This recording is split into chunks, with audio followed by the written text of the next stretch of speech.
დღეს იწყება ჟენევაში საერთაშორისო მოლაპარაკებების მორიგი 63-მე რაუნდი. მანამდე კი თანათავმჯდომარეებთან ტექნიკური შეხვედრები გაიმართა. საქართველოს დელეგაციას საგარეო საქმეთა მინისტრის მოადგილე ლაშა დარსალია ხელმძღვანელობს. დელეგაციის შემადგენლობაში აფხაზეთის ავტონომიური რესპუბლიკის მთავრობის თავმჯდომარე ლევან გალობლიშვილი. განსახილო საკითხებს შორის არის ცეცხლის შეწყვეტის შეთანხმებით ნაკისრის საერთაშორისო ვალდებულებების შესრულება და იძულებით გადაადგილებულ პირთა უსაფრთხო და ღირსეული დაბრუნება, ასევე უფლებების დარღვევების და მძიმე ჰუმანიტარული მდგომარეობის ფაქტები.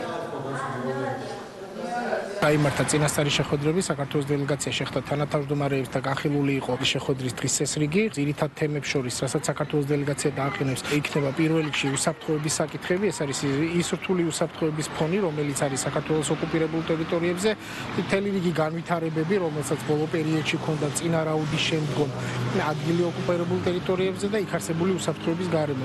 მეორე ჯგუფის ფარგლებში იქნება მსჯელობა ადამიანის უფლებათა და ჰუმანიტარულ საკითხებზე.